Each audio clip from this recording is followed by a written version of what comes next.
Ashamaa harka fuunii kabajamtoota daawwattoota qaroo miidiyaa oduu biyya keessaa fi biyya alaa bal'inaan isin biraan geennu qabannee dhiyaanneetiin jirra. Hanga xumuraatti waliin akka turtan isin affeerra. Qaroo miidiyaa laayik, sheer, sabiskiraayib gochuun yaada keessan karaa koomentiitiin nu biraan ga'uu hin dagatina. Lammiileen 104 Jibuutii irraa gara biyyaatti deebi'uun himame.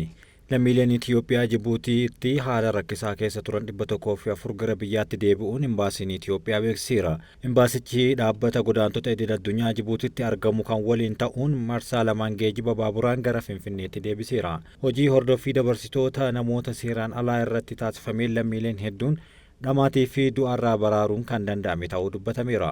Hojiin kunis yeroowwan itti aanan cimee kan itti fufu ta'us ragaan imbaasicharraa argame ni mul'isa. Itoophiyaa keessatti daa'imman 40 sababa faalama bishaaniitiin umrii waggaa 5 dura akka du'an himame. Itoophiyaa keessatti kutaalee hawaasaa hedduun bishaan qulqulluu dhugaatii fi mana fincaanii nageenya qabu kan hin qabne ta'uu dubbatame. Ministeera Fayyaatti ogeessa qulqullina bishaanii fi qulqullina bishaanii Yimaamuu Adaana akka himanitti Itoophiyaa keessatti daa'imman 40 ta'an dhukkuba faalama bishaaniitiin dhufuun umriin isaanii waggaa 5 gaditti ni du'u jedhameera. Hanqinni bishaan qulqulluu fi hanqinni mana fincaanii qulqullina qabu fayyaa bira darbee diinagdee fi hawaasummaan jireenya irratti dhiibbaa guddaa fiduu ibsameera.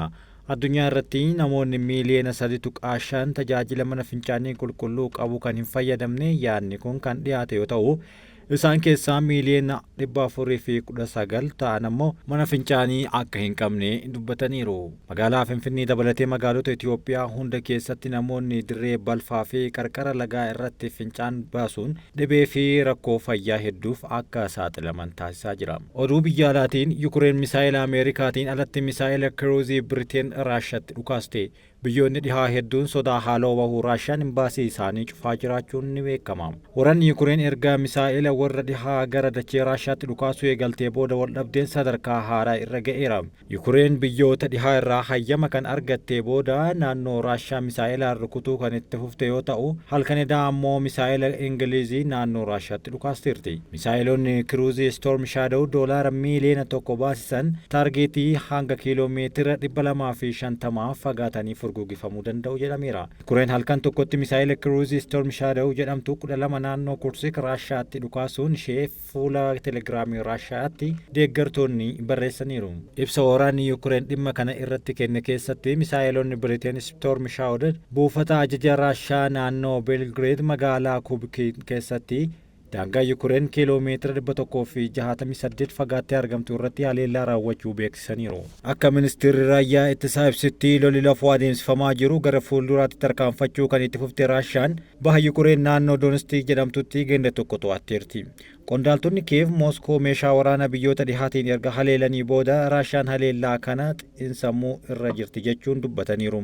Raashiyaan gammisiitiin odeeffannoon kun Yukureen irraa kan dhufe fakkeessuun haleellaa qilleensaa guddaan raawwatamuu akka danda'u akeekkachiisa sobaa bal'isuun haleellaa xiyyeeffannoo xiinsammuu guddaa raawwachuu ishee qondaaltonni Kiyev himaniiru. Tarkaanfiin haaloo bahuu Raashiyaan haleellaa misaa'ilaa booda fudhachuu dandeessi jedhamee sodaachuun Ameerikaa dabalatee biyyoonni dhihaa baay'een imbaasii isaanii Kiyev keessa jiru cufaatiin jiru. Hoogganaan tajaajila alaa Raashiyaa Sargee Naariskiin biyyoota miseensa naatoo Raashiyaan daangaa cabsituu gargaarte hunda akka adabsiisu doorsisaniiru. Ministeera dhimma alaa Raashiyaa Yukureen tarkaanfiin misaa'ila fageenya dheeraatiin Raashiyaa haleeluu kan marsaa waraanaa haaraa biyyoonni dhihaa Mooskoo irratti jalqaban ta'uu fi sadarkaa hundatti tarkaanfiiwwan wal simu akka fudhatan akeekkachiisaniiru. Pireezidaantiin Raashiyaa Vilaadimiir Puutiin labsii itti fayyadama meeshaa niikuleeraa Raashiyaan fooyyessite kibxataa fooyyessuu raggaasisaniiru. Pireezidaanti Puutiin Washingtan gocha waraana niikuleeraa kakaasuu danda'u ofirraa qusachuu gaafachuu isaanii Kremlin akeekkachiisaniiru.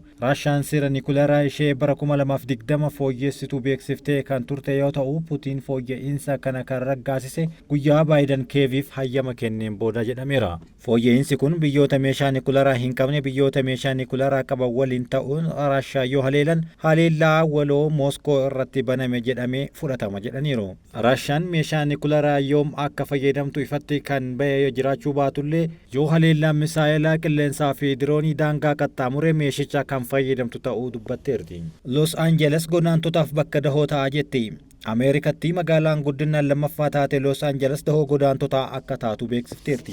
Magaalaan kun dhimma godaantotaa waliin wal qabsiisee Doonaald Tiraamp waliin atakaroo keessa seenuu dandeettis jedhamaara. Manni maree magaalattii magaalaa dahoo wixinee gochuuf raggaasiseera. Wixineen raggaasifame kun abbaa taayitaa dhimmoota godaantota mootummaa federaalaa qabeenya magaalattii akka hin fayyadamneef ni dhorka jedhameera. Manneen barnootaa Los Angeles godaantota dokumentii hin qabnee fi barattoota jaallattoota saala wal fakkaataa ta'aniif dahoo ni taati jechuun labsiteerti. Sirna muudama isaanii ji'a lama booda kan gaggeeffamu Doonaald Tiraamp godaantota baay'ee Ameerikaa keessaa akka ari'an waadaa galan ni yaadatama. Namni harka mirgaa Tiraamp ta'e Tiim Hoomaan carraaqqii mootummaa federaalaa godaantota baasuudhaaf taasisaa jiru bifa faallessuun magaalaa dahoo godaantotaa tanaan jechaa jiraniin akeekkachiisaniiru.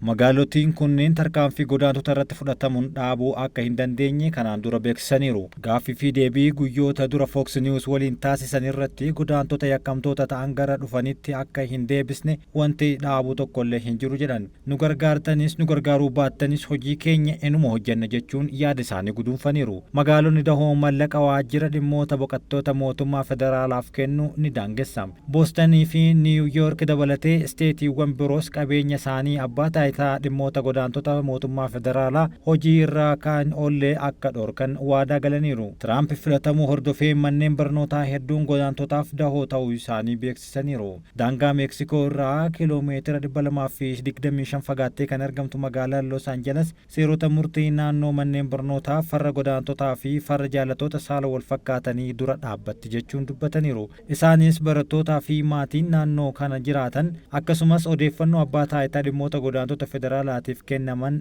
daangessanidha jedhe. Murtee kanaan ammoo magaalattiin Tiraamp waliin walitti bu'uu ishee hin oolu jedhamaara. Tiraamp bara aangoo isaanii irraa kaasee godaantota ari'uudhaaf waadaa galuun isaanii kan yaadatamudha. Wixineen Los Angeles akka seeraatti fudhattuu mallaqa godaantotaa baasuudhaaf ooluu magaalattii irraa akka hin fudhatamne godha jedhame. Magaalattiin abbaa taayitaa dhimmoota godaantotaa federaalaas hin tumsitu jechuun dubbataniiru. Haleellaa humni deeggarsa saffisaa Suudaan ganda tokko irratti raawwateen namoonni 42 lubbuun isaanii baheera. Giddugaleessa Suudaanitti ganda Waad Oshib jedhamutti humni saffisaa kun namoota 42 rasaasaan rukutee kan ajjeese yoo ta'u namoonni 27 ammoo sababa marfamuu fi kunuunsa fayyaa dhabuun kan du'an ta'uu aktiivistoonni biyya keessaa dubbataniiru. Haleellaa humna deeggarsaa saffisaa garee waraanaa gartokkee giddugala Suudaan bulchiinsa Aljaziiraa ganda Waad Oshabii irratti raawwatteen yoo xiqqaate namoonni 42 du'uun gabaafameera. Gareen aktiivistoota biyya keessaa kan ta'e konfiraansii Aljaziiraa ibsa baaseen garichi kun naannicha keessatti namoota nagaa irratti sarbamaa fi ajjeechaa jumlaa raawwachaa jiraachuu hime. Gareen kun himannaa kanaaf garuu deebii kan hin kennine ta'uu dubbatameera. Kibxata darbee aktiivistoonni biyya keessaa akka gabaasanitti namoonni 27 sababa babal'ina weeraraa fi hanqina qorichaan lubbuun isaanii dhabanuu himaniiru. Muddee bara